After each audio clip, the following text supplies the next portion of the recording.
qui est convaincu que la capacité de prendre la parole en public est une nécessité. La devise de l'association est « On ne naît pas orateur, on le devient ». Et c'est en ce sens qu'elle propose des séances d'entraînement régulières pour aider à combattre le stress, la timidité et apprendre l'art oratoire dans sa globalité.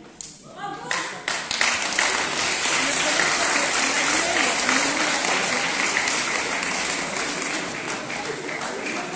Avant d'entamer le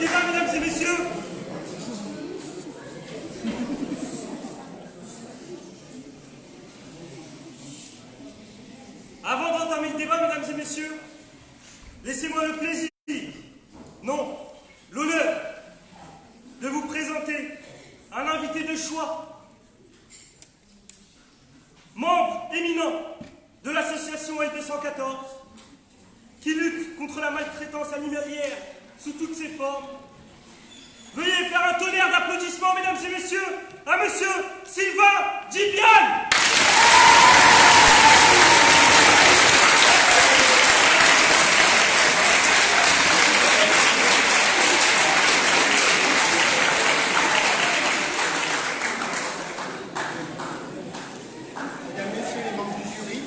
Mesdames, Messieurs, chers amis, c'est un grand jour ce soir.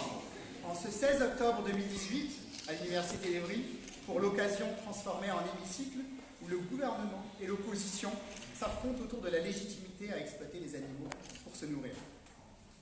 L'abolition de la consommation de produits d'origine animale méritait d'être prise en considération et elle est clairement énoncée ce soir. Parler d'abolition à l'Assemblée nationale n'est pas inédit. Un autre grand jour, le 17 septembre 1981, la question d'abolition était déjà posée. Le ministre de la Justice de l'époque, Robert Badinter, dénonçait à la tribune l'immobilisme autour de la question de la peine de mort dont faisait preuve notre pays. Il s'exprimait dans un discours retentissant en ces mots.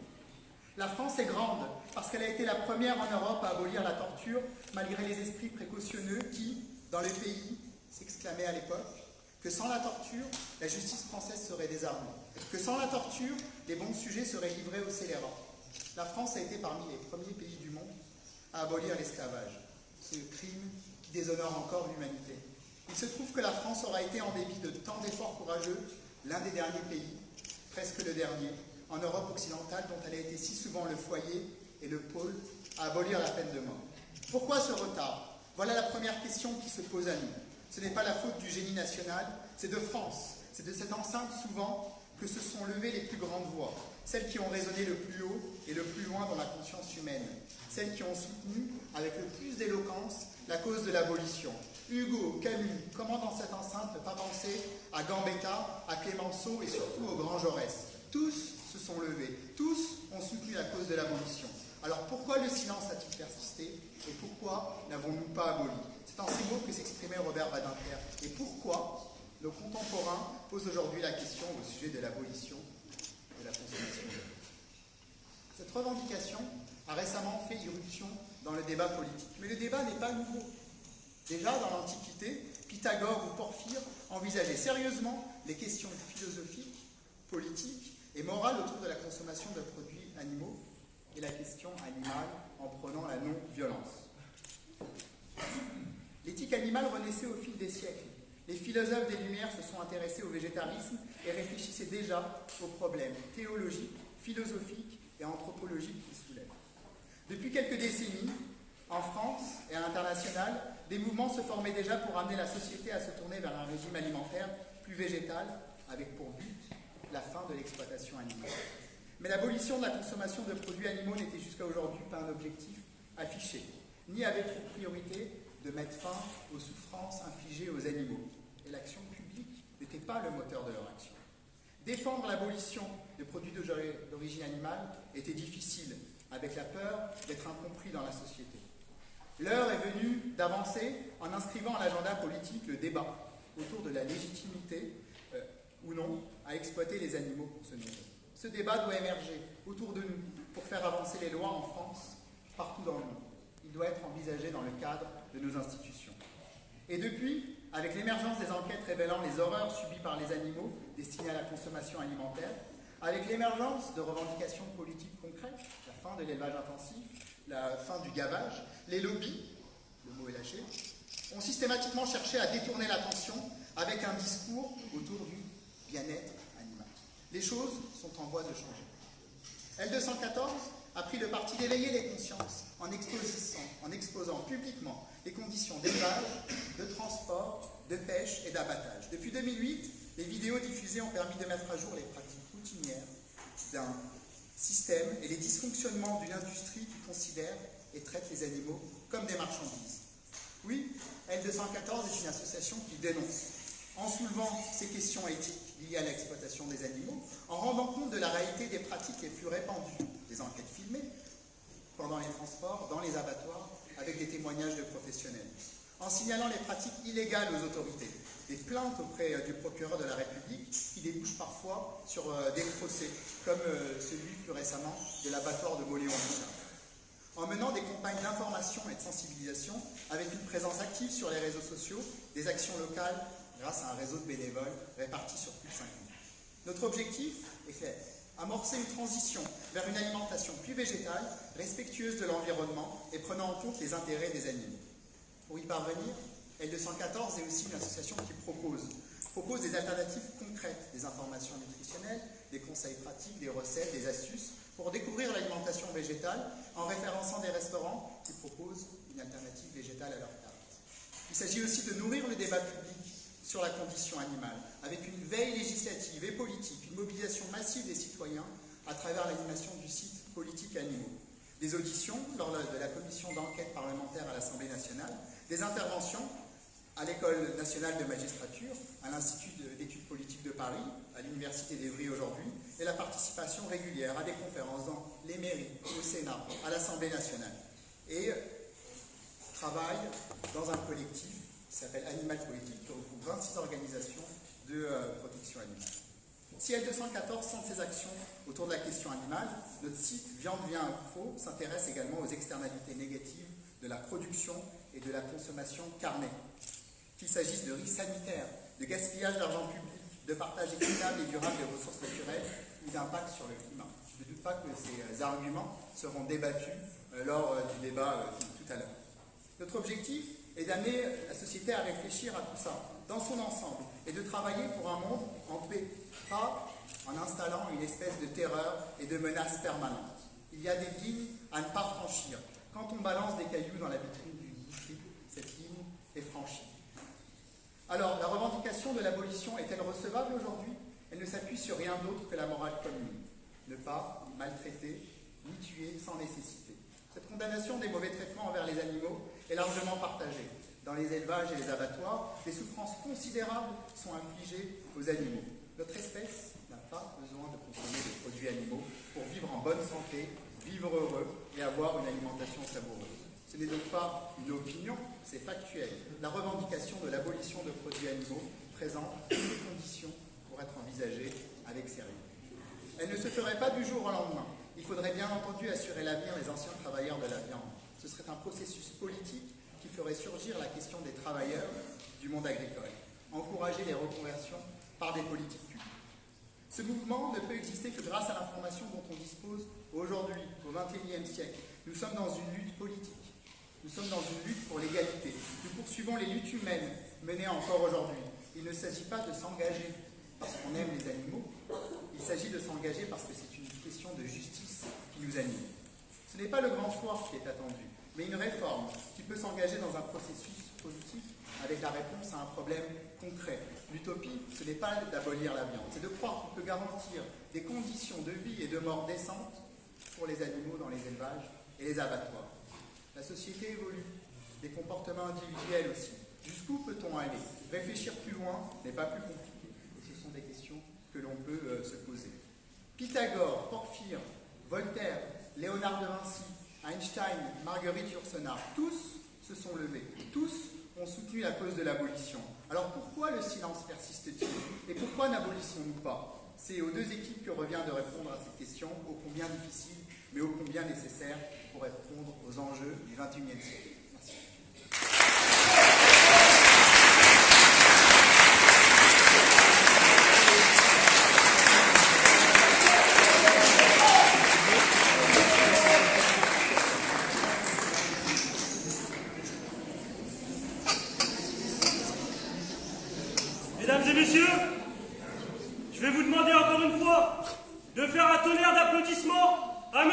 toi, Jimian.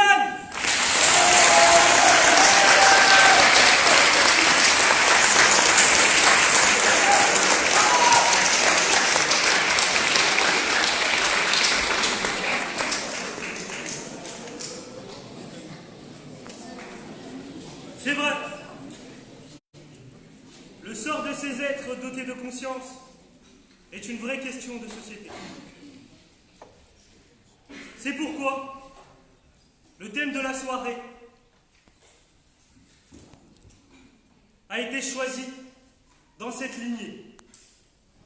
Ce gouvernement veut abolir la consommation de produits d'origine animale. Voilà le thème. Mais c'est bien beau de vouloir débattre.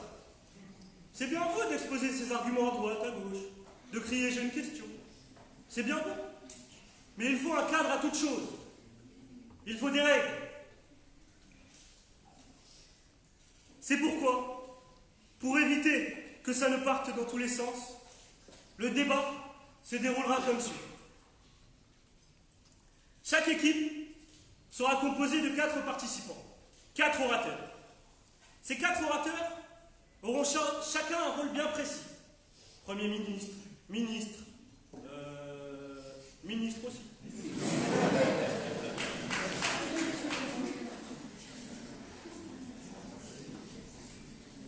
Révolte-toi Évry sera le gouvernement et Rhétorix sera l'opposition. Les orateurs auront chacun 5 minutes. 5 minutes pour vous convaincre. L'équipe adverse aura le droit de poser des questions. Mais sachez que la première et la dernière minute sont protégées. Aucune question ne peut être posée pendant ces minutes.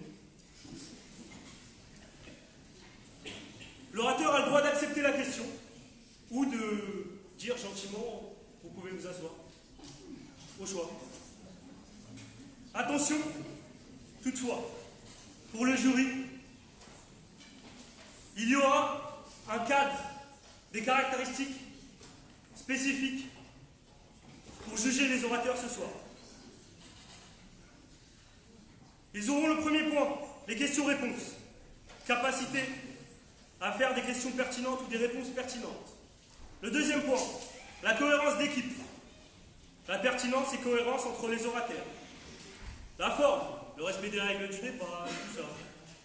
Le fond, la définition du sujet par le Premier ministre, les arguments et contre-arguments, et enfin la réfutation. Et puis le petit plus, cette chose qui fait que on n'en est pas orateur, on le devient, ce petit grain de folie, il sera jugé aussi par le jury. Et l'équipe remportant le plus de points parmi ces points que je viens de citer remportera le débat. C'est logique. Maintenant, mesdames et messieurs, avant de commencer, laissez-moi vous présenter le jury de ce soir.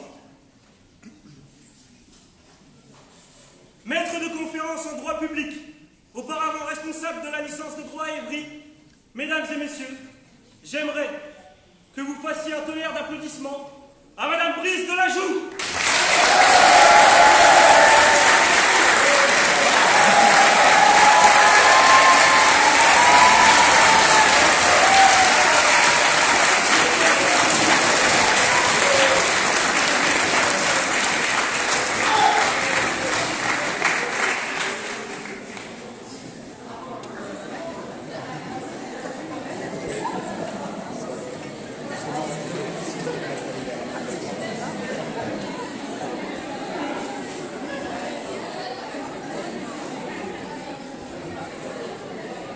Maîtrise de droit communautaire et européen, doctorat de droit public, maître de conférence en droit public et droit de l'Union européenne, doyen de l'UFR droit et scientifique à l'Université d'Évry.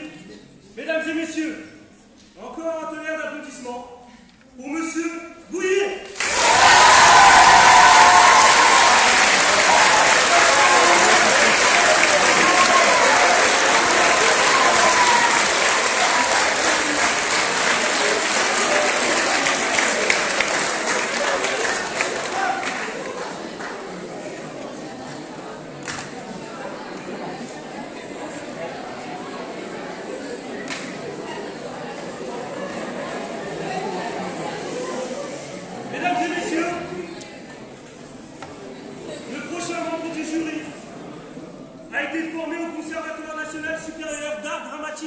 Paris. Waouh, que vous dites. Nombreuses pièces, films et séries françaises dont il a été acteur. Professeur de théâtre à l'Université d'Evry, Val d'Essonne, Paris-Saclay. Monsieur Becker!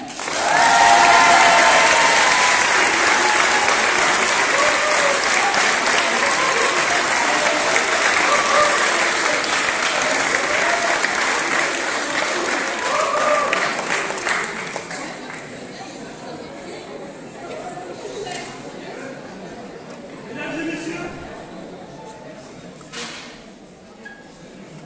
notre prochain jury est maître de conférence à Assas, était maître de conférence à Assas, puis professeur agrégé des facultés de droit à l'Université d'Evry. Il enseigne le droit public à tous les niveaux. Et, entre nous, il n'a jamais aussi bien porté son nom qu'aujourd'hui. Mesdames et messieurs, veuillez faire un tonnerre d'applaudissements à Monsieur Boulet.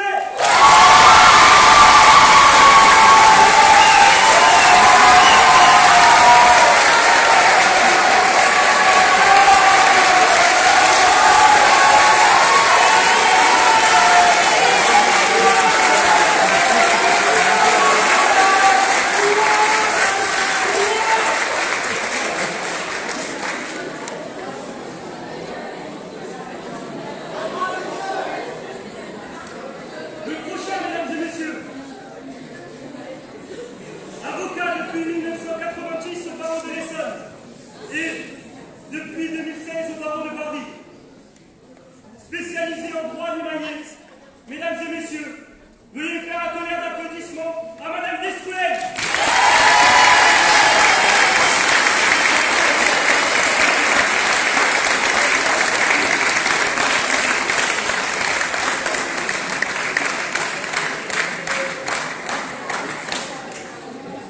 Mais il n'y a pas de grand débat sans grands invités. Et ce soir,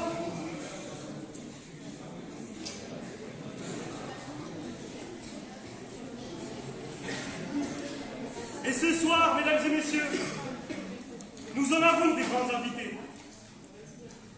Prof de droit international à l'Université d'Evry-Val d'Essonne, Paris-Saclay, Monsieur Jurovic.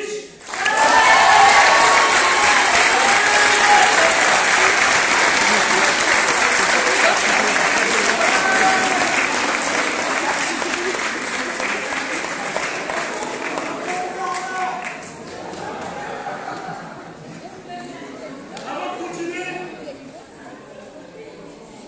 j'aimerais remercier deux invités qui nous font l'honneur de leur présence aujourd'hui. Mesdames et messieurs, veuillez encore une fois, pour je ne sais combien de fois de la soirée, faire un tonnerre d'applaudissements à Monsieur Outsiek.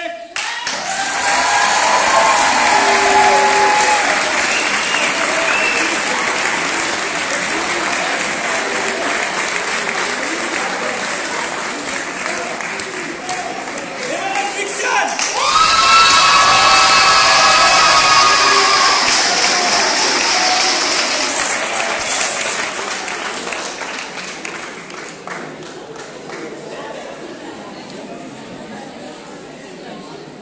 Une fois le jury introduit, mesdames et messieurs, il est temps de passer aux orateurs.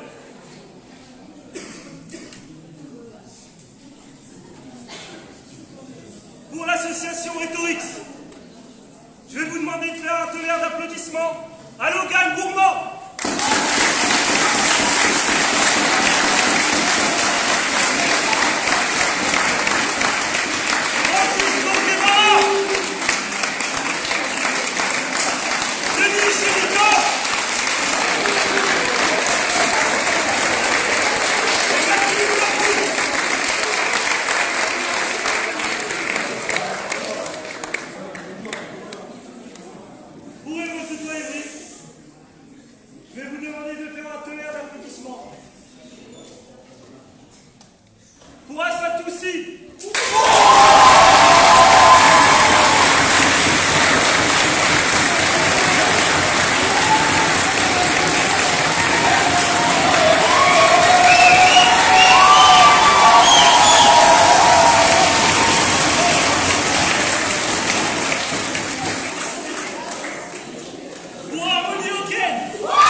d'entamer le débat,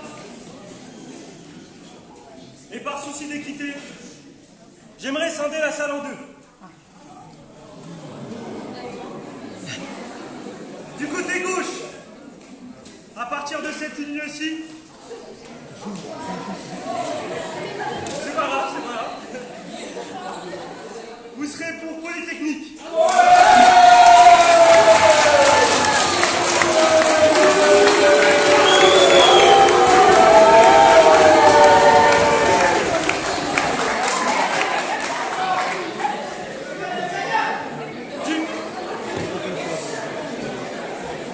Du côté droit, et à partir de la même ligne, vous serez pour Révolte-toi Église.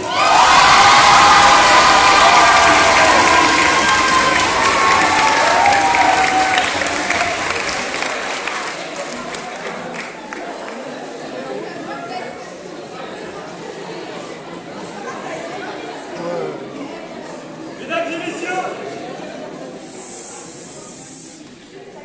le débat peut commencer. Merci d'accueillir, sous un tonnerre d'applaudissements, la première ministre du gouvernement, Assatou.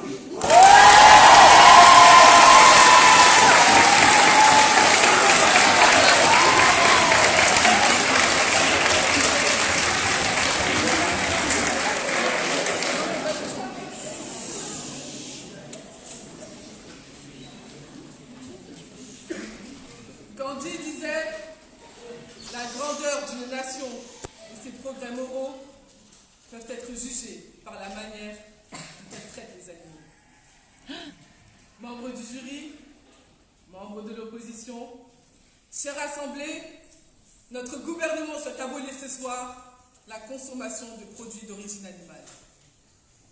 Les produits d'origine animale sont tous les produits issus du corps d'un animal. Il peut s'agir de la graisse, de la chair, du sang, le lait, les œufs et j'en passe. Les enjeux sont multiples et touchent de nombreuses matières. L'impact sur l'environnement de cette méthode de production possède une croissance alarmante. Mon confrère, le ministre de l'Environnement, vous l'expliquera en détail. Nous vous démontrerons que le chômage ne va pas s'accroître. Le ministre de l'Économie vous éclaircira sur ce sujet. Et enfin, si votre mémoire vous joue des tours, le secrétaire général vous la ravivera en synthétisant nos justifications si convaincantes.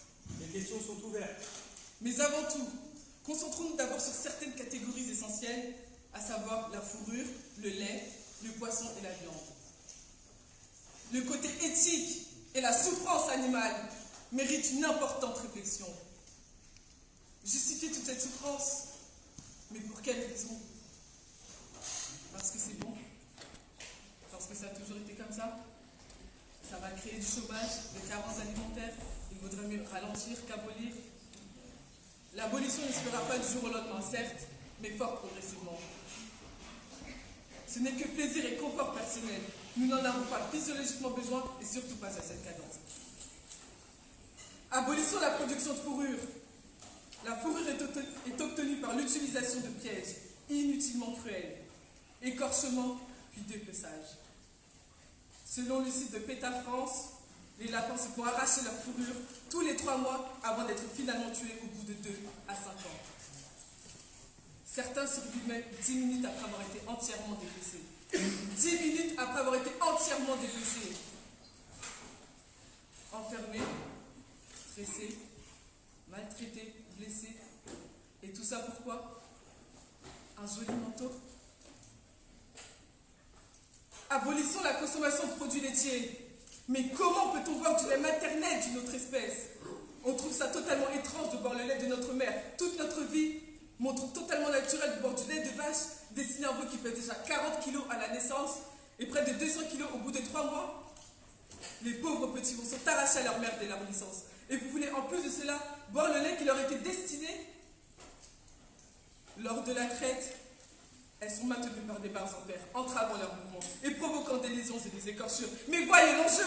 Pourquoi attendre pour arrêter tout ça? C'est aussi pour leur lait que les animaux meurent par millions chaque jour dans les abattoirs. C'est aussi la production de lait qui contribue à la précarité de certains métiers.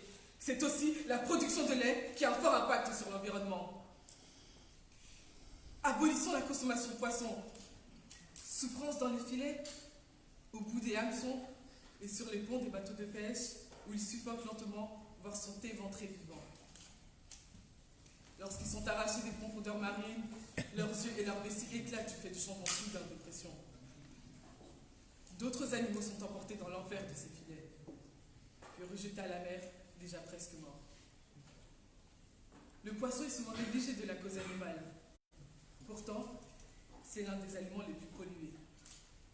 Des usines locales rejettent des quantités énormes de mercure, ingérées par les animaux, puis par l'homme. Abolissons la consommation de viande. Manger de la viande signifie qu'un animal a forcément souffert. Et j'insiste, forcément, lourdement souffert.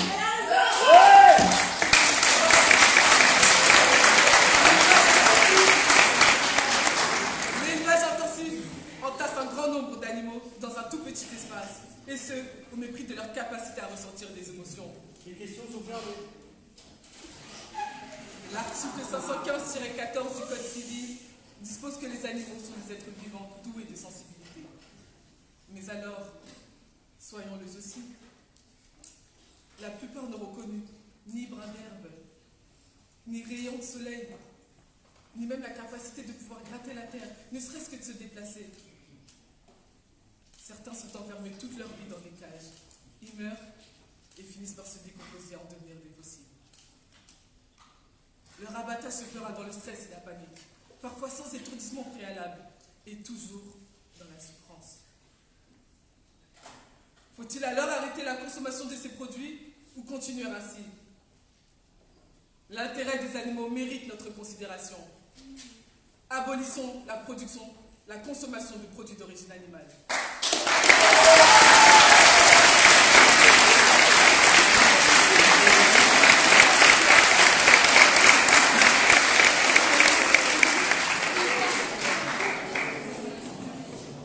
Mesdames et messieurs, pour répondre à cette plaidoirie, veuillez faire un tonnerre d'applaudissements au chef de l'opposition de Polytechnique.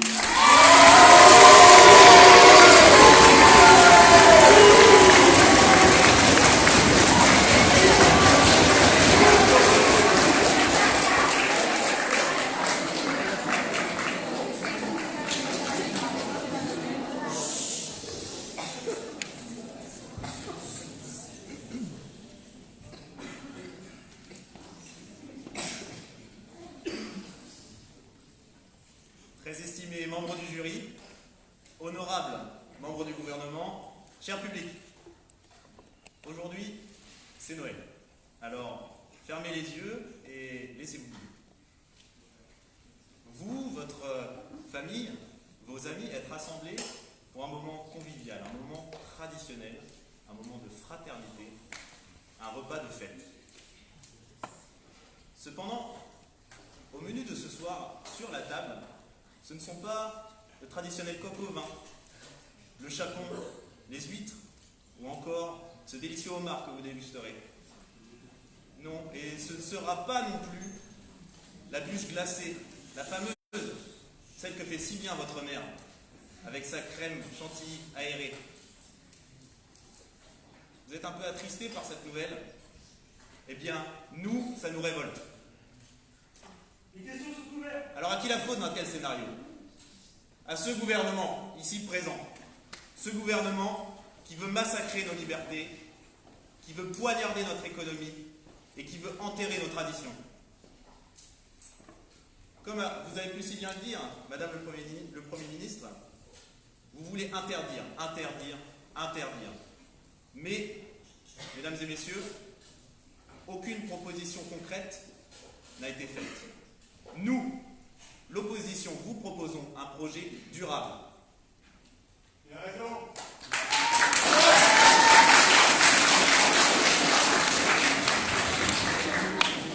Car contrairement à vous, Madame le Premier ministre, la liberté de mes concitoyens me préoccupe au plus haut point. Je m'attacherai à la défendre. Notre pays, fourmille également de brillants penseurs. Prenez M. Guevara, le Tché, ici présent, défendra nos idées les plus révolutionnaires pour aider notre pays à construire un projet environnementalement fiable. Votre proposition ne bafoue pas également les libertés individuelles, mais également elle les voit à un échec économique total. Denis vous le montrera. Et enfin, vous voyez Max, au deuxième rang, eh bien il est libre, Max. Et il n'aime pas qu'on touche à sa liberté.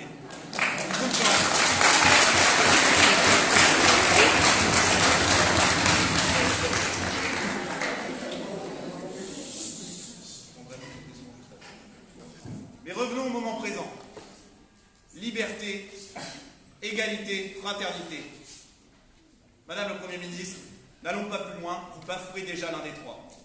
Vous avez parlé notamment de repas de fête. Mais la finalité du repas de fête n'est pas justement de passer un moment de convivialité entre les membres de la famille et les proches, plutôt que de manger de la viande, et notamment un homard que l'on cuit vivant dans de l'eau chaude. Assassin!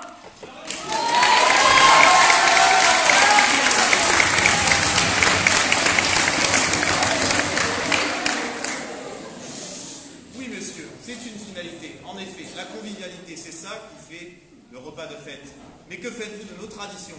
Vous ne les défendez pas, vous voulez les massacrer. Nous vous proposons un projet qui allie les deux, qui conserve les libertés, les traditions, et qui à la fois vous permet de passer un moment de convivialité. Les questions sont fermées. Comment faire, me diriez-vous? Eh bien, c'est simple, nous avons des propositions concrètes. Augmentons le nombre de contrôles en fournissant plus de personnel au service d'inspection. Militons également pour des règles de mise à mort plus strictes et plus contrôlées à un niveau européen, car ce n'est pas un problème qui se limite à notre seul pays. Voilà ce que l'opposition propose. En réalité, mesdames et messieurs, je crois que ce gouvernement a peur. Il a peur. Peur de défendre nos traditions, de défendre nos libertés. Il a peur de vouloir faire changer les mentalités. Nous pensons, l'opposition, que ce changement est possible. Nous avons des propositions concrètes pour le réaliser, et nous le réalisons. La France que défend ce gouvernement ici présent est une France terne, c'est une France triste, c'est une France sans cœur, c'est une France sans fromage. Et ça,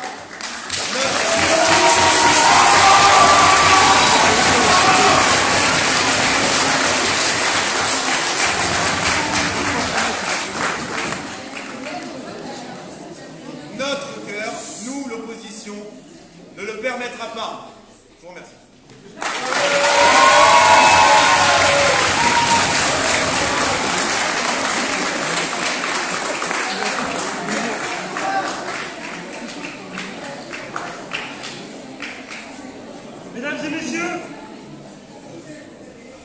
Mesdames et messieurs, pour continuer ce débat, veuillez faire un tonnerre d'applaudissements à Harmonie Auquel.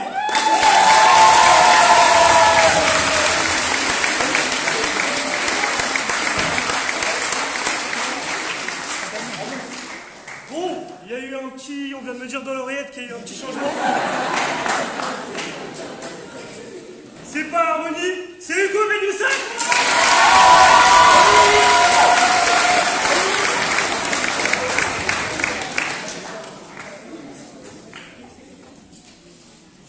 Un commencement est un moment d'une extrême délicatesse.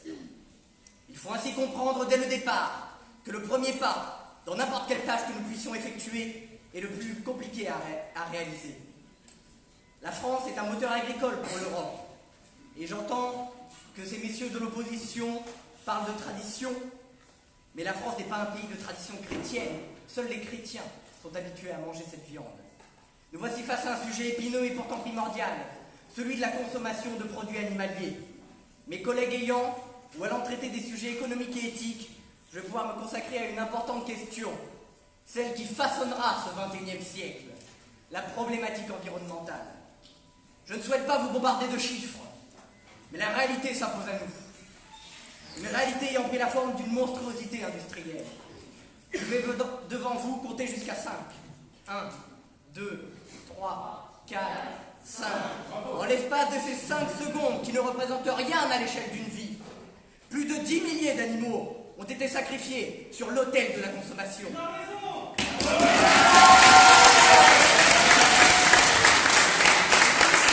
Ainsi, chaque année, ce sont 60 milliards d'animaux terrestres qui sont abattus dans l'espoir de satisfaire une population grandissante à la voracité exponentielle. Selon l'Organisation des Nations Unies pour l'alimentation et l'agriculture, l'industrie alimentaire est responsable, à l'échelle mondiale, de 15% des gaz à effet de serre. L'élevage est ainsi le plus gros producteur de gaz à effet de serre au monde. La situation est alarmante, mais nous n'avons pas fini de creuser notre tombe. Rendez-vous compte qu'en Amazonie, le poumon vert de la planète, sur les 3 millions d'hectares de forêt, un tiers d'entre eux sont réservés au pâturage. Et ce n'est pas un épiphénomène. Un tiers de la production mondiale de céréales est réservé au dit bétail. Une catastrophe lorsque l'on sait que 3 milliards d'êtres vivants pourraient être nourris de cette même ressource. Nous voici face à un défi historique, celui de nourrir 10 milliards d'individus à l'horizon 2050. Vous pensez peut-être que je viens d'oublier mes propos, mais j'écoute seulement mon cœur saigner. Il me vient alors les mots du dramaturge Shakespeare.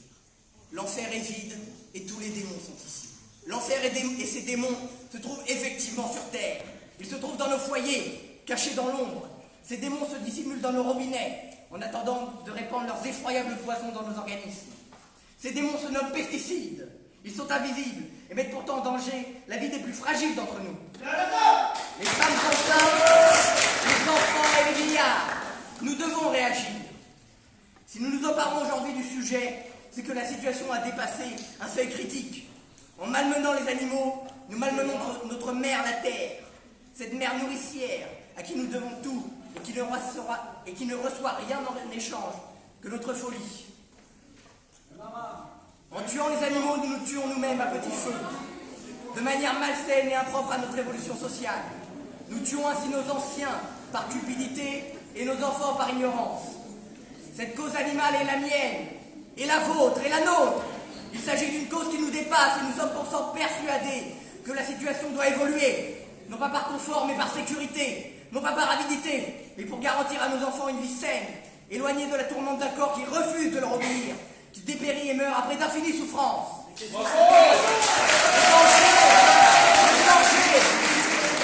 danger, mes amis, est réel. L'atmosphère que nous respirons est impure, l'eau que nous buvons est impropre, et les vies que nous menons sont immorales. C'est un appel que je lance à toutes les consciences, toutes les volontés. C'est un appel qui ne connaît pas de frontières, pas d'ethnie, pas de religion, et aucune couleur de peau. C'est un appel de l'âme, de la conscience, celle que nous partageons tous, celle qui nous guide dans nos choix et nous permet d'agir avec la certitude que le bien triomphe toujours du mal. C'est beau. Je conclurai par ces mots, tirés encore une fois d'un récit de science-fiction, des mots qui me sont chers, des mots de l'auteur britannique Graham McLeod, des mots qui, mis en perspective des catastrophes alimentaires et climatiques à venir, nous obligent à agir. Les seuls véritables paradis sont ceux que nous perdons.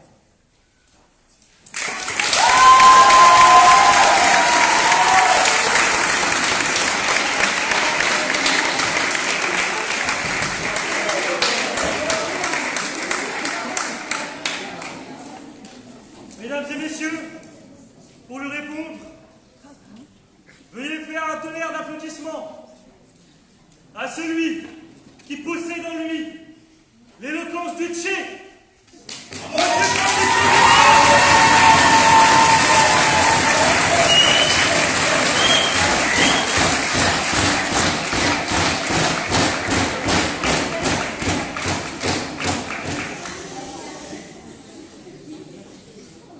Très distingués membres du jury, estimés membres de ce gouvernement, chers collègues de l'opposition, cher public. La personne qui vient de parler avant moi a parlé, notamment, fait que la France est un pays multiculturel. Et je suis totalement d'accord. Mais il n'y a pas que les chrétiens qui mangent de la viande, il y a aussi les athées, par exemple. Il y a une grande partie de la population française qui n'est pas croyante et qui mange pourtant chose. Vous parlez de nourrir tout le monde dans la planète. Mais je vous rappelle que vous êtes censé représenter les intérêts des Français. Vous représentez pas les intérêts de tous les gens de la planète. Je voudrais aussi évoquer le fait que vous parlez d'une vie saine de nos enfants, mais vous ne citez à aucun moment des sources de protéines alternatives pour les nourrir. Comment garantir qu'ils se développent sainement si on ne leur propose pas des sources de protéines alternatives? Chers amis, je suis venu ici pour adresser vos questions d'ordre écologique. C'est que beaucoup d'entre vous sont préoccupés à cause de l'empreinte écologique du secteur de l'élevage sur le monde, sur l'environnement. Et c'est à ce sujet-là que je voudrais intervenir. Les questions sont ouvertes.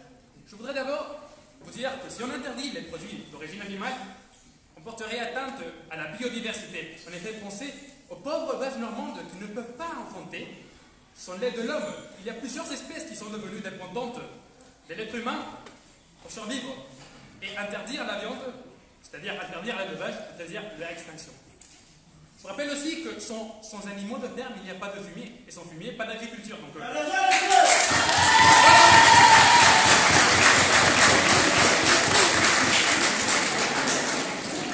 comment assurer que les gens de la planète puissent se nourrir alors qu'il n'y a pas d'agriculture? On ne peut pas faire pousser des légumes de manière efficace. Détrompez-vous, l'ennemi ici, c'est pas la viande, c'est pas la consommation de la viande en elle-même, c'est la quantité de viande que l'on consomme actuellement. Allez, récemment,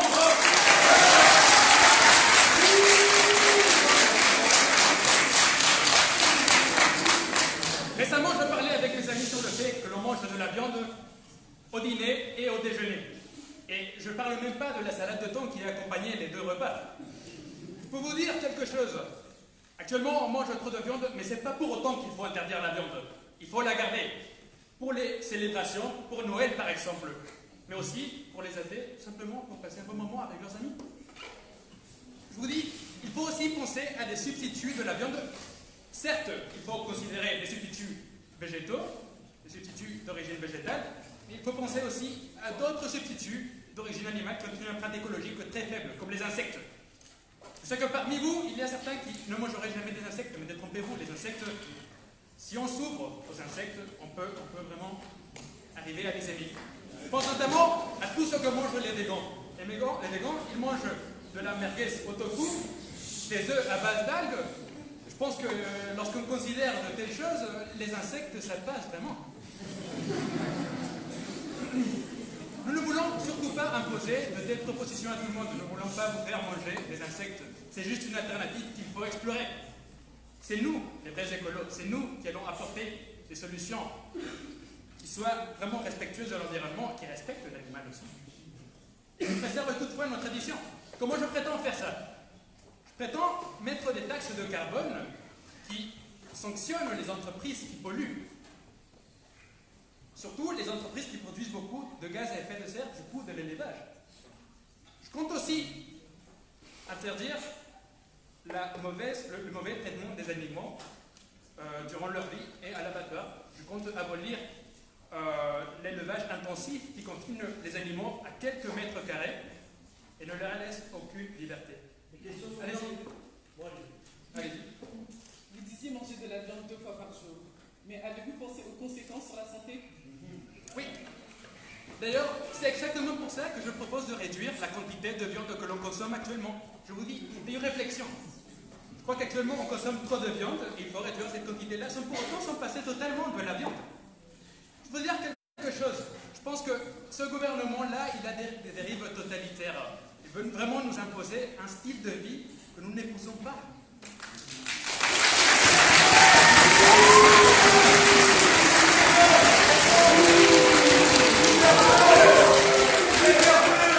À force de propagande, ce gouvernement-là veut manipuler la vérité et nous faire penser des choses qui ne sont pas vraies. Je pense notamment au roman de George Orwell 1984, dans lequel le gouvernement essaye de faire croire aux gens que 2 plus 2 est égal à 5, mais c'est pas le cas et on va pas le croire!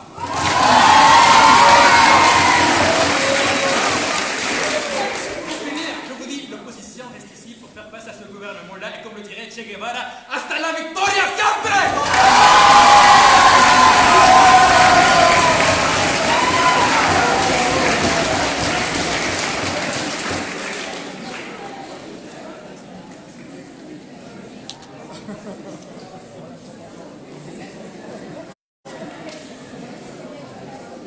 Mesdames et messieurs, mesdames et messieurs, la suivante, on peut comparer son éloquence à une mélodie.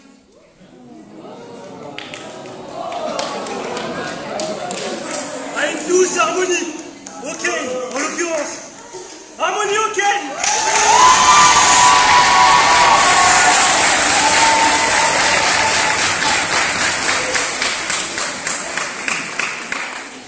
Je rétorquerai tout d'abord aux détracteurs de la cause animale que les lentilles contiennent actuellement 20 grammes de protéines.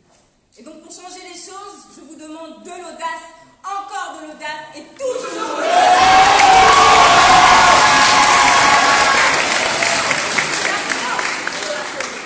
Et par ces mots, chers membres de l'opposition, membres du jury, chers compagnons de bataille, membres du gouvernement, je me tiens devant vous aujourd'hui pour vous dépeindre l'état dans lequel sera notre monde dans moins de 50 ans. Je me tiens devant vous aujourd'hui pour vous exposer en pleine face la dure réalité de notre avenir. Ou plutôt que dis-je, il est temps dès maintenant de sonner le tocsin face à cette situation actuelle qui nous prend au trip. Nous, êtres humains, avons la décence, et plutôt le culot, de croire que l'économie de notre nation s'effondrera parce que les produits d'origine animale ne seront plus sur nos étalages. Et c'est en cela que je vais vous démontrer l'aspect économique et social que revêt cette intense consommation. Laissez-moi donc vous expliquer à quoi correspond exactement cette forte consommation de produits d'origine animale. Les questions sont ouvertes. La production de viande coûte extrêmement cher. Il faut environ 10 calories de plantes pour ne produire ne serait-ce qu'une calorie de viande. Cette production de viande entraîne une consommation intense d'eau et d'énergie.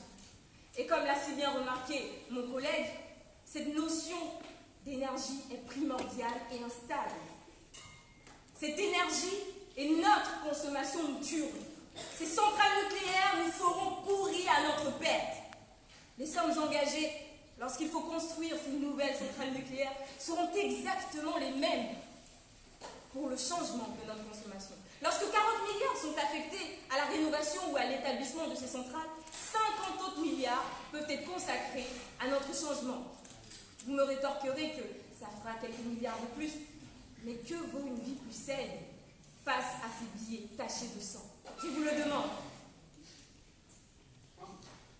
Vous parlez des lentilles, et comment êtes-vous sûr que la protéine des lentilles est de la même qualité? Et surtout, qu'en dire des vitamines et des minéraux qui sont apportés par la viande? Vous savez, la viande n'est pas la seule solution.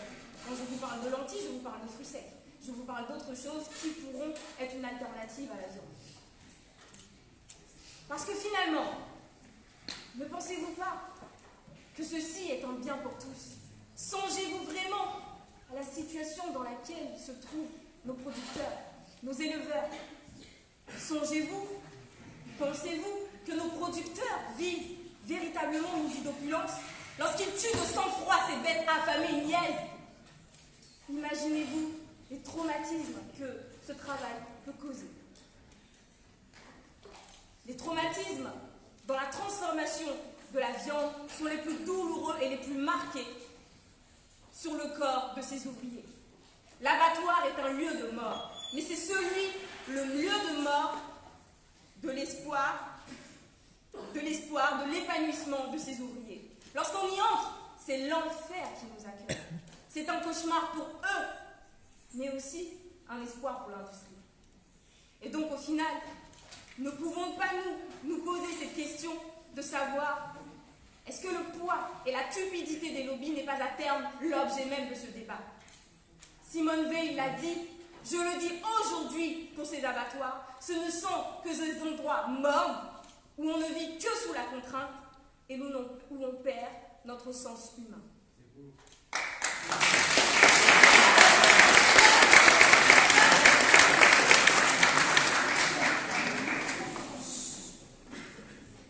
Vous parlez d'une dure réalité, madame.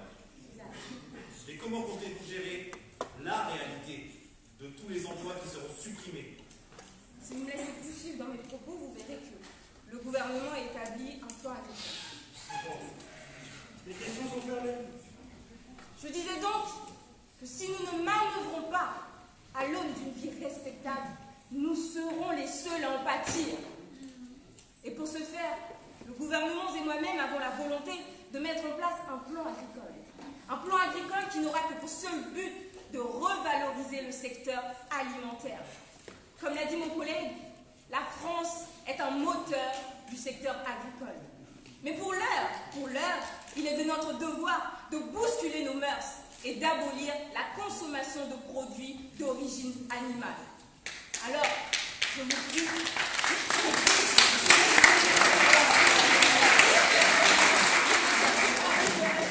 vous prie que puisse l'homme retrouver son discernement, s'éloigner de cette attitude ingrate dont il fait preuve face aux animaux.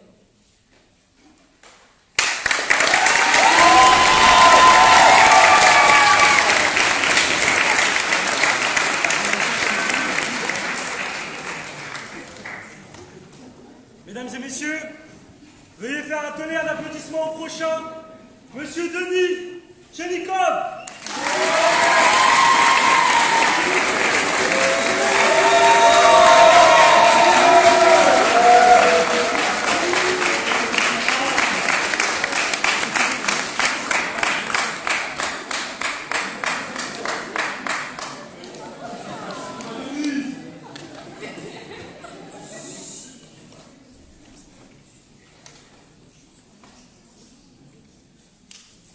Bonsoir, cher gouvernement, cher jury, chère opposition. Madame et messieurs, pour vous montrer toutes les conséquences possibles de cette réforme, imaginons ce qui se passera dans le vrai vie. En bas de votre immeuble, vous voyez un homme qui porte un manteau noir. Vous vous approchez en espérant qu'il est tout ce que vous voulez. Il vous regarde droit dans les yeux. Et après une minute de silence gênant, il vous demande: vous voulez quoi? Un gigot d'agneau, un poulet rôti, ou plutôt le bœuf bourguignon?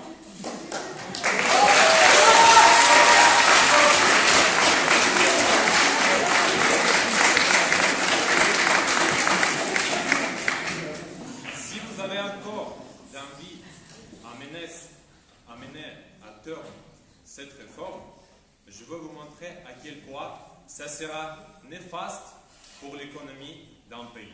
Les questions sont ouvertes. D'une part, après avoir mis en place cette réforme, tous les fromageries, boucheries et les autres endroits où vous avez pu acheter les produits animaliers vont disparaître. N'oubliez pas que la consommation de ces produits à l'Union européenne est extrêmement importante et que la France est le premier fournisseur et producteur de la viande. Par conséquent, le premier problème qui va arriver immédiatement, c'est le chômage. Les fêtes de votre enfance n'existeront plus. Les agriculteurs seront massivement au chômage. Et que ferez-vous avec tous ces chômeurs? Vous savez bien qu'un malheur n'arrive jamais seul. Et pour tous ces produits, il n'y aura plus d'offres. Mais la demande sera toujours là. Inspirez-vous à un exemple de la prohibition aux États-Unis. La lutte contre l'alcoolisme, c'était une juste raison. Mais pour cette juste raison, combien des effets pervers?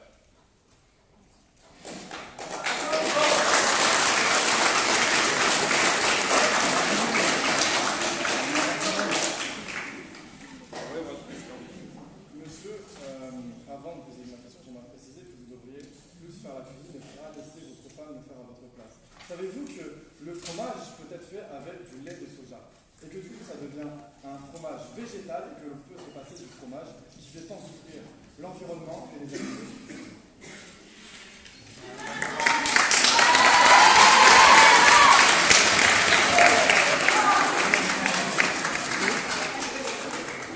Je pense que dans notre société, chacun doit avoir la possibilité de choisir le fromage de soja ou plutôt le fromage de lait naturel. En croyant faire du bien aux animaux et à la nature, votre projet aura que des conséquences destructrices sur eux. Le manque de contrôle, violation des règles, le chômage et le marché noir, tout cela pas seulement nuire à l'économie et l'offre de travail, mais ça pourra être très dangereux pour les environnements qu'on veut protéger.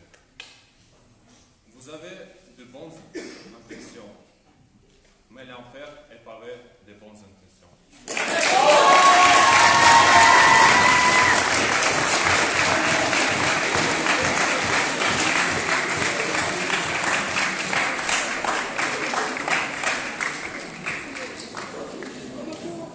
Mesdames et messieurs,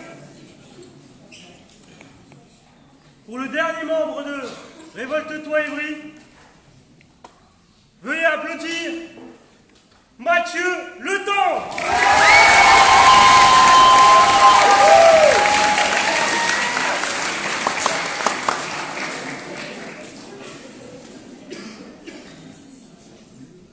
Un milliard.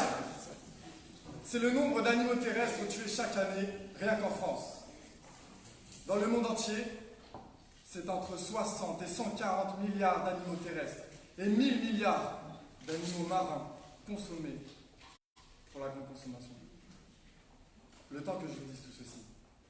10 000 animaux viennent d'être abattus en France. Mais ces chiffres n'ont pas d'importance si on ne vous démontre pas les conséquences. Et ce soir, justement, le gouvernement vous l'a démontré. Consommation d'eau, de nourriture, rejet de CO2, pollution et souffrance animale. J'aimerais alors, ce soir, vous demander une question.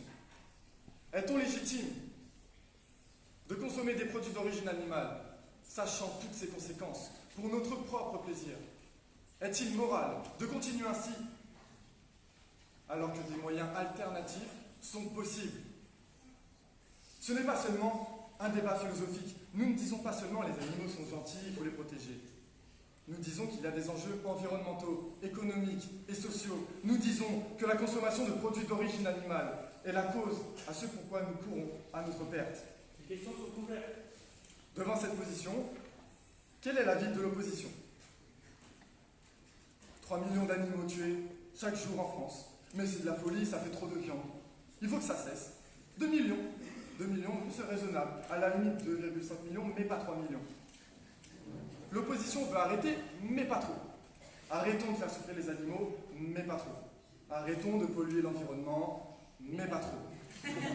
Je dis que ce n'est que contourner le problème et feindre de changer les choses. Que nous dit-on encore? Nous sommes libres. Certes, vous êtes libre de manger ce que vous voulez. Mangez du gravier même, ça ne dérangera personne. Mais les êtres vivants sont les animaux et les êtres humains, au même titre. Ils ressentent des émotions, éprouvent des sentiments, éprouvent de la souffrance.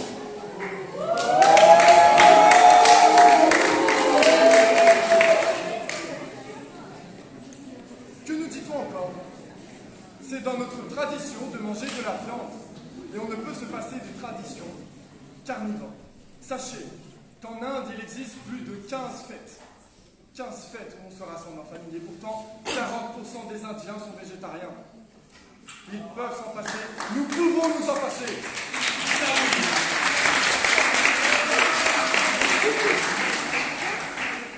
Mais voyons, vous allez créer du chômage. Quand une société produit pour travailler, au lieu de travailler pour produire, c'est tout le travail qui est frappé de non-sens. La peur du chômage pourrait nous amener droit au mur.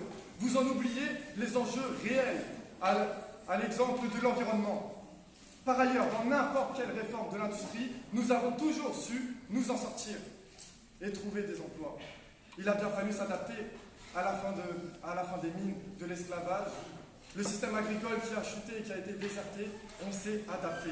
De plus, un plan agricole va être prochainement proposé pour compléter notre motion. Nous allons étape par étape. Je prends votre question. Vous reconnaissez le chômage du coup? Parce que je me dis, vous proposez quoi aux gens qui seront au chômage du fait de vos mesures? Mais monsieur, le chômage est l'excuse pour toute réforme sociale, pour toute réforme progressiste.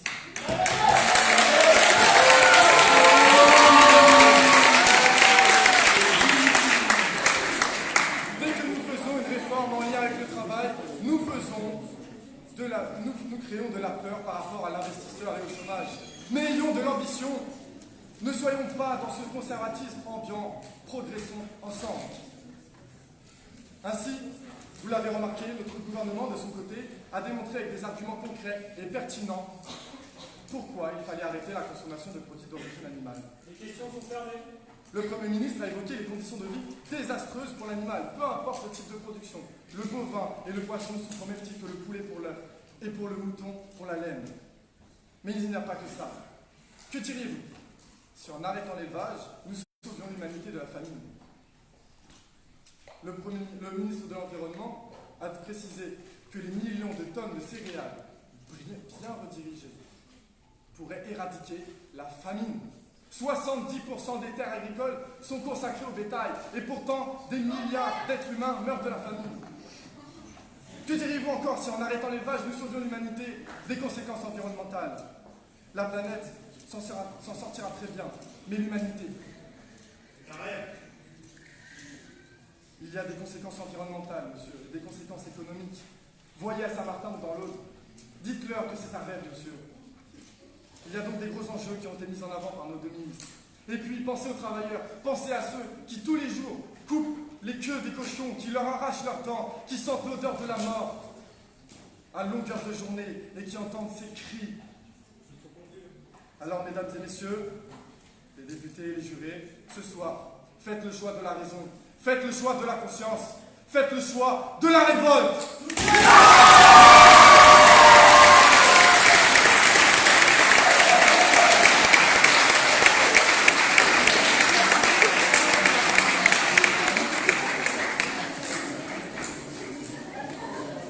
Mesdames et messieurs, et voici le moment de faire le dernier tonnerre d'applaudissements au dernier membre de l'opposition, Monsieur Maxime Capron.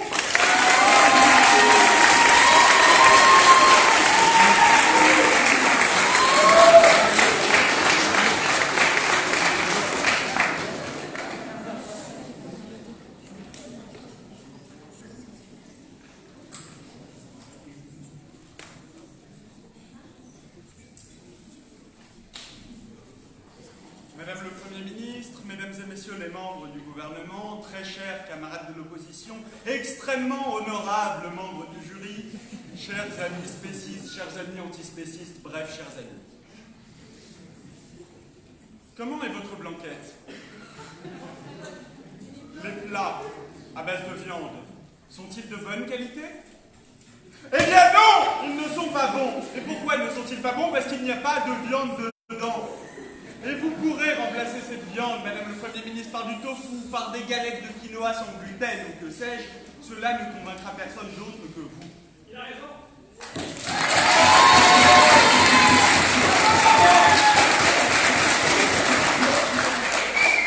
Laissez-moi vous dire que la blanquette de veau, c'est notre patrimoine. C'est ce qui nous rassemble. C'est ce qui fait, depuis OSS 117, que je viens visiter jusqu'au déjeuner chez votre grand-mère le dimanche matin, que nous avons une appartenance à la même culture. Et cette culture, nous ne l'abandonnerons pas. Les questions sont ouvertes. Alors, il revient habituellement au secrétaire général de l'opposition de conclure le débat. En résumant ce qui a été dit, c'est ce que je vais m'efforcer de faire. Donc, votre Premier ministre, cher gouvernement, écoutez-moi s'il vous plaît, a beaucoup joué sur le pathos, en dépeignant parfois une réalité qui est exacte et qu'effectivement nous voulons changer, et parfois avec un manque criant de culture générale. Tous les animaux ne souffrent pas pour la simple et bonne raison qu'ils n'ont pas tous un système nerveux. Alors ensuite, Logan a essayé d'apporter... C'est vérifié, faites un peu de logique. Logan a essayé de nuancer le débat en expliquant qu'on n'allait pas, du jour au lendemain, subir une transformation aussi brutale, qu'il fallait conserver notre liberté, notre tradition, ce qui me semble plein de bon sens. Alors votre collègue a ensuite déclaré que la France était le moteur agricole de l'Europe, et ça c'est vrai. Tout le reste, en revanche, était complètement faux. On a commencé par des chiffres complètement fantaisistes, donnez-moi vos sources, pour enfin conclure par des envolées lyriques. Votre collègue était tellement sûr de lui qu'il ne prenait d'ailleurs aucune question pour ne pas supporter...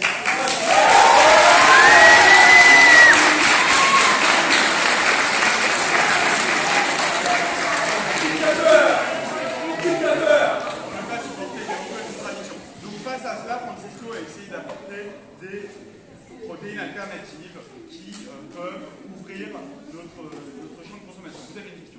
Pensez-vous que votre goût prime au-delà des enjeux environnementaux, notamment le fait que l'élevage est la première source?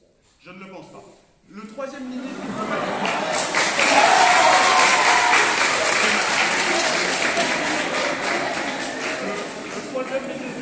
qui vient de poser une question nous a déclaré qu'elle avait de l'audace. Mais l'audace, précisément, elle est du côté du gouvernement. Vous voulez détruire, nous voulons réformer. Et c'est là que je vois l'audace. Je ne veux pas faire primer mon goût sur la souffrance animale. Je veux au contraire réduire la souffrance animale, me permettant ainsi de concilier les deux. Vous avez parlé de chômage pour les éleveurs, excusez-moi, de cauchemar, le lapsus est révélateur. Mais leur cauchemar, c'est le chômage que vous leur proposez. On peut améliorer leurs conditions de travail, c'est tout à fait possible, ça a d'ailleurs beaucoup été fait. Mais les convaincre tous que leur intérêt est dans le chômage, bonne chance à vous.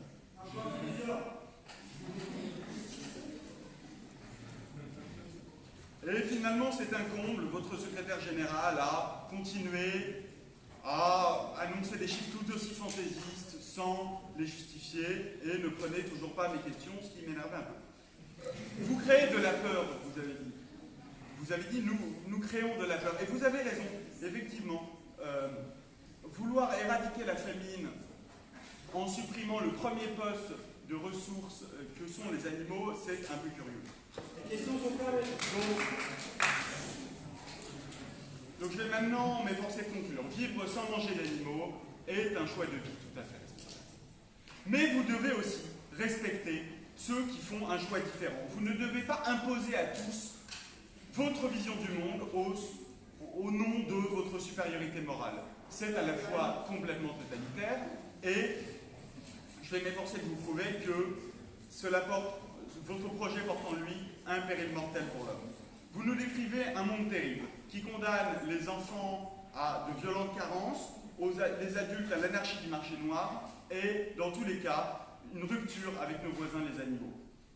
Vous voulez anéantir des espèces entières, incapables de survivre sans l'homme. Alors effectivement, vous les verrez dans des zoos, ça vous fera peut-être plaisir, mais comprenez-vous, on veut un peu plus que ça. Vous voulez un monde où les paysages sont tous les mêmes, vides, sans âme, avec un homme au milieu, centré sur lui, égoïste, qui se réfugie dans les villes. Alors comprenons des bêtes, puisque c'est ce que vous voulez. Ils disparaîtront les uns après les autres, mais après tout, ils seront tellement plus libres. Alors d'avance, merci pour eux.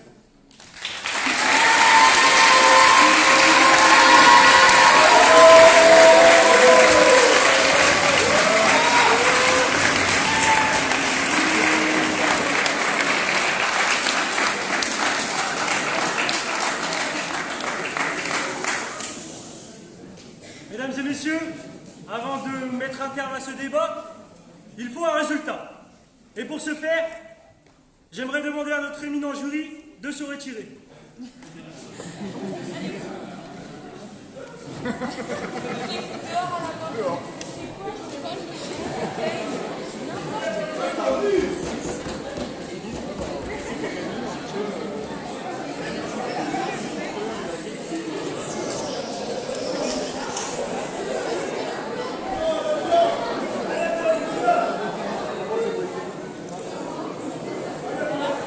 Mesdames et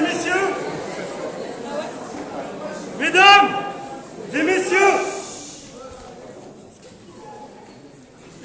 en attendant les délibérations, laissez-moi l'honneur de convier sur ce pupitre Monsieur Valentin Guérin.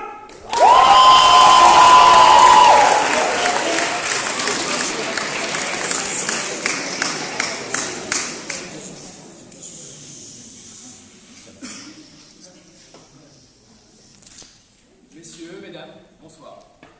Après avoir assisté à un débat totalement fictif, on va parler de choses bien réelles, car le sujet, lui, est bien réel.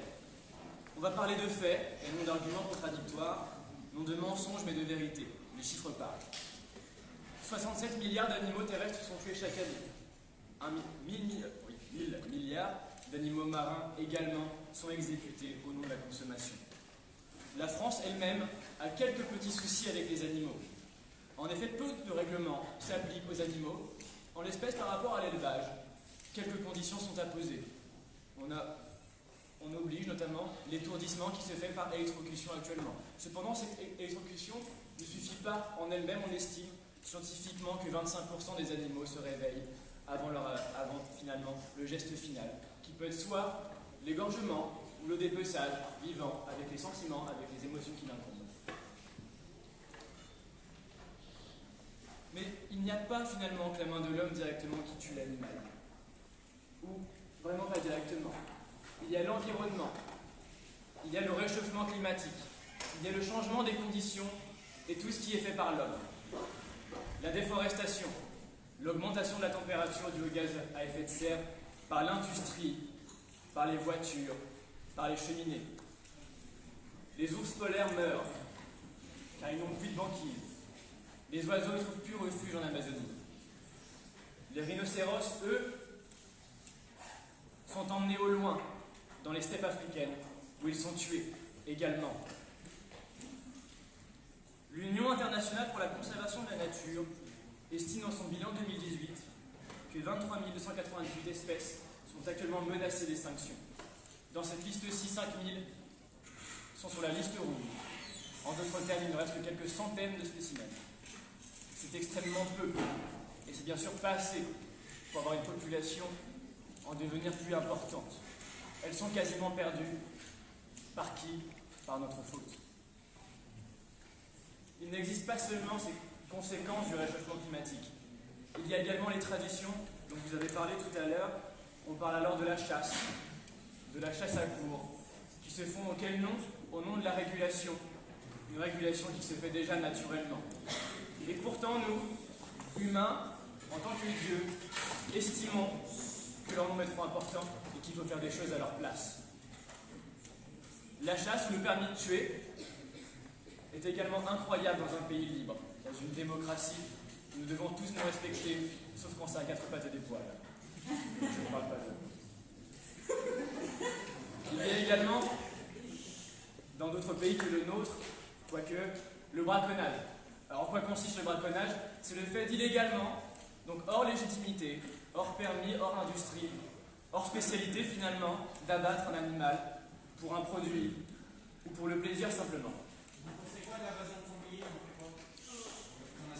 Excusez-moi monsieur, ce n'est pas une discussion, je n'attends pas d'interaction quelconque avec vous.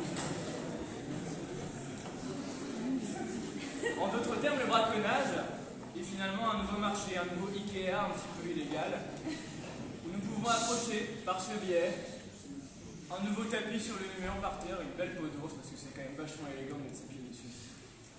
Il y a également le braconnage à d'autres buts. En effet, certains aiment enlever les cornes des rhinocéros, se servent également des défenses des éléphants à des buts aphrodisiaques, sous l'empire donc de la sexualité des hommes avec un petit H. Mais par-dessus tout ça, je vois chez quelques-uns d'entre vous un air un petit peu dégoûté de la situation actuelle. Alors elle s'exprime ici, dans un amphithéâtre où nous sommes tous réunis par rapport à ce sujet. Par contre, nous sommes à une époque où les réseaux, où la société s'exprime numériquement.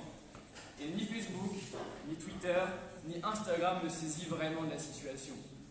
On est Charlie, on est Boston, on est Columbine, on est toutes sortes de choses, mais on n'est jamais lapin, on n'est jamais un rhinocéros.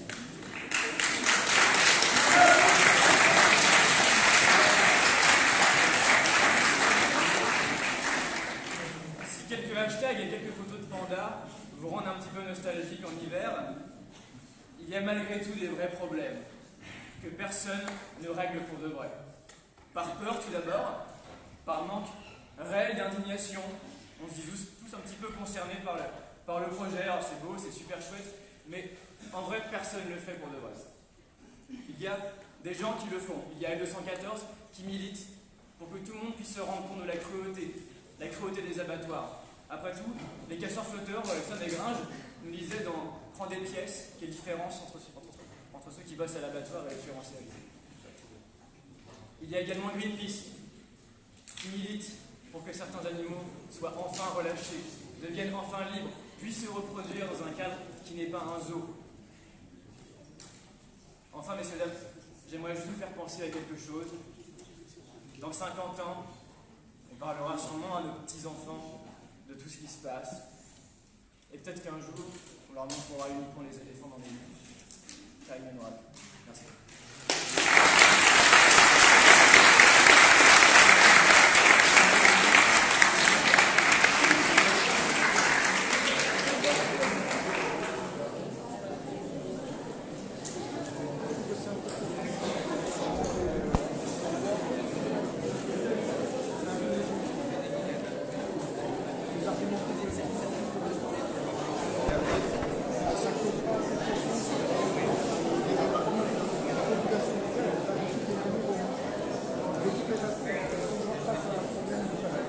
On est monté à Sienne tout à l'heure. Moi, je vais se faire un petit peu. Pour les replays, peut-être. Bonsoir à tous. Alors, le jury n'a pas terminé de délibérer. Donc, on va vous occuper d'une certaine manière. C'est dur. On va. Déjà, est-ce que ce débat vous a plu? Ah non, c'était bof ça. Arrêtez, c'est une genre de question. En fait, on attend peu importe la réponse. On attend en gros, ouais, détalement, ça. Vous voyez? Donc, est-ce que ce débat vous a plu?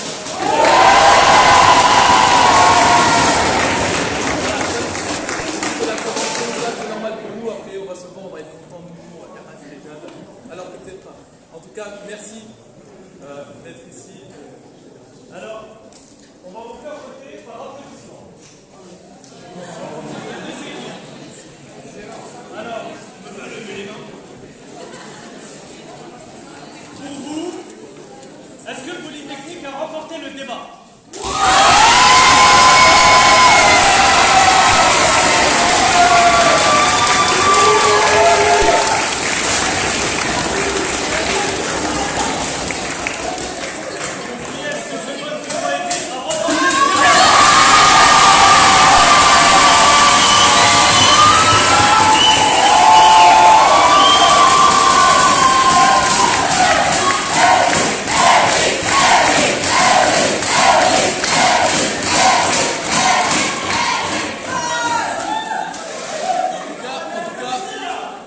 Merci pour l'objectivité, parce qu'on est certain qu'il est présent dans vos esprits. Et donc ce débat n'est pas sans conséquence pour les consciences. On a choisi ce débat avec méticuleusement. Donc l'intitulé était ce gouvernement souhaiterait abolir la consommation de produits d'origine animale. Donc, est-ce que certaines personnes d'entre vous souhaiteraient s'exprimer sur cette cause ou souhaiteraient apporter un point de vue qui n'a pas été...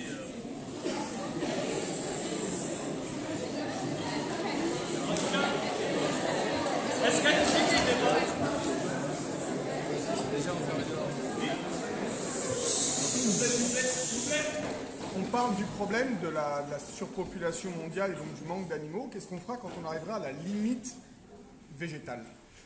On arrêtera de manger des végétaux? Encore une fois, merci bien pour cette question, mais... Non, mais c'est une très bonne question. Donc, le problème est-il vraiment l'animal ou est-il l'homme? en fait, c'est plus une question globale, c'est-à-dire une réflexion humaine et pas forcément un débat. Et si, juste répéter la question un peu plus fort parce que là, on a... Par rapport à la souffrance animale, on est là en train de se dire, en fin de compte, c'est difficile pour les animaux. Il faut savoir déjà qu'on est le premier prédateur sur la planète. Ça a toujours été. Je ne suis pas pour la souffrance animale en soi, mais je peux comprendre qu'en fin de compte, on a aussi besoin de s'alimenter. On va partir sur le même problème de la douleur et de la violence qu'il va y avoir sur les végétaux. Parce qu'au final, on va arriver à ça. On retire la souffrance animale, et ensuite on aura la souffrance végétale qui va arriver. Elle existe aussi quand vous coupez les arbres. Si vous êtes en train de couper les arbres. En tout cas, c'est une question, et encore une fois, on ne pose pas des questions pour le fun, mais simplement pour peut-être essayer d'éveiller les esprits. On ne demande pas à ce que vous soyez pour ou contre, mais c'est tout simplement un débat qui est aujourd'hui fictif, comme on l'a rappelé, mais qui peut éveiller les consciences et surtout, pour réfléchir à ce genre de questions, peu importe si on est pour ou contre consommer de la viande. En tout cas, merci beaucoup, et maintenant, place à... demande de faire cette danse.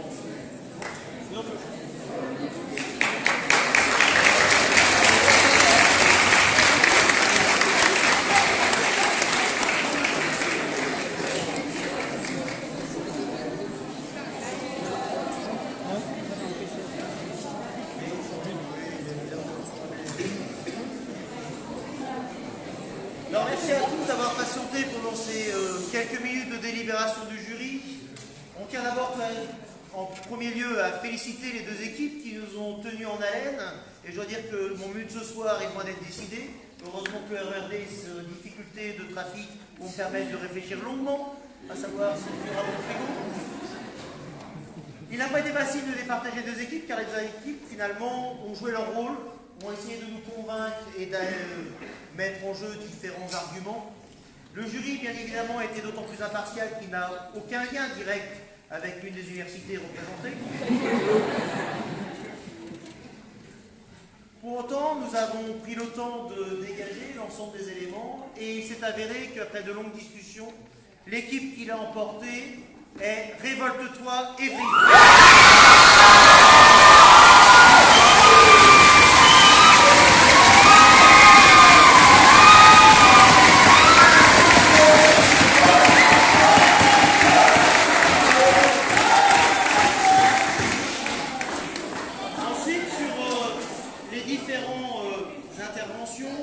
Et le meilleur orateur, là encore, ça a été finalement très difficile et les discussions ont été encore un peu plus longues. Pourquoi? Parce que d'abord, il n'est pas toujours évident de comparer les éléments qui ont été développés et la manière dont ils ont été développés.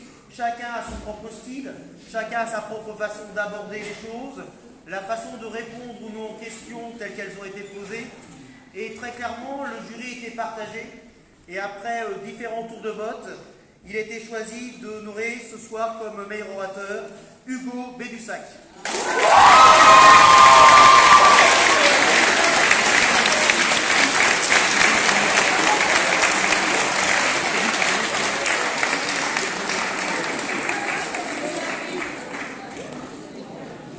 On a terminé, je laisse la parole au maître des lieux. Donc encore une fois, merci à tous pour être venus à cet événement de cette année.